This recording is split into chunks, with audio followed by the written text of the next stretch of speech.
Hi everybody, Josiah here, also known as Chilling Silence, and today I want to have a bit of a chat with you about what's been going on with the Bitcoin Cash community. You see, there's been a bit of a semi-hostile takeover happening by a group that have a minority of the hash rate there. Now, what they're wanting and what they are basically requiring people do, not through a fork, not through a hard fork, but by the fact they're basically saying we will orphan off any blocks that you mine, which can only work if they have the majority, but anyway, whatever, is they're basically saying that you need to donate this particular amount of block rewards through to an entity.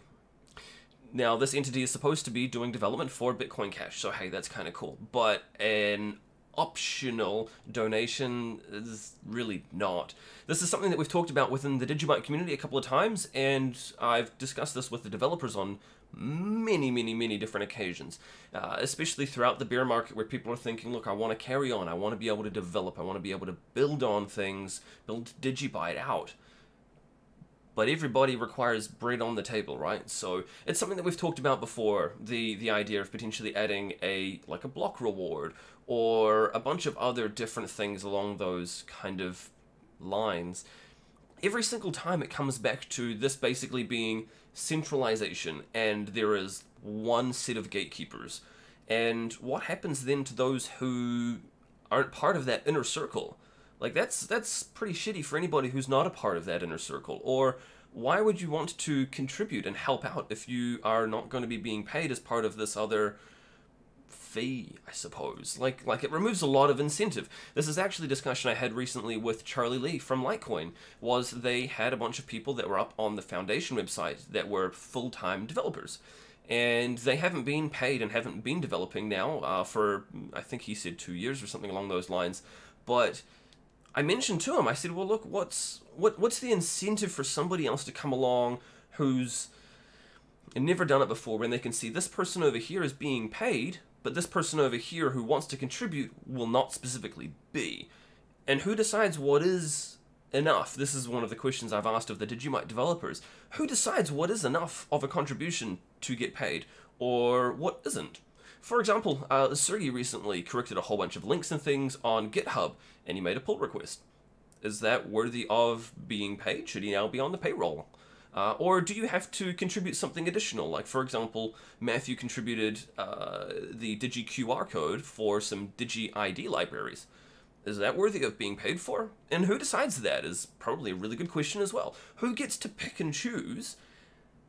And then aren't you just centralized? Like, this should realistically just be all completely 100% optional. And so that's why, despite the fact that it is not as sexy or pretty or whatever, the way that DigiByte does it currently, I feel really is the, I mean, I don't want to say best, but I feel like it's the right way to be doing things. It is the way that we should be doing things and the way that we are doing things. Now, yeah, don't get me wrong, like, it sucks. It would be absolutely lovely for us to be able to put Noah on the bankroll, or Yoshi, or Jared, or Gary, or Mental Collapse, you know, all of that sort of thing, right? But we can't. At least not yet. But there are... That's the goal one day, is that these people, myself included, and I would imagine a lot of other people within the community, would love to do nothing more than full-time work for DigiByte.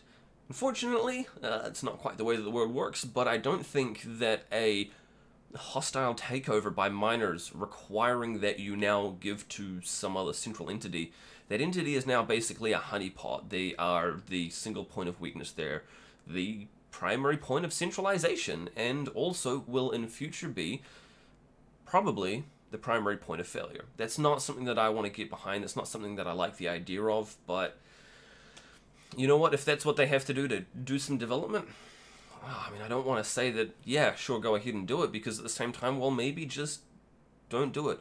Maybe go work on BTC. Maybe go be a part of BSV for those Bitcoin Cash people. Or, you know what? We've got DigiByte. Just putting it out there. Anyway, that's going to be all from me for today. I hope you've enjoyed my 2 cents on the matter here.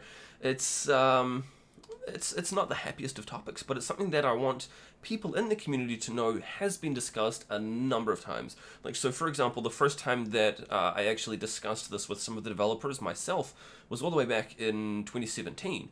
So this isn't something that's new, it's not something that's kind of popped up out of the blue, but yeah, it is something that has been discussed, so what are you going to do?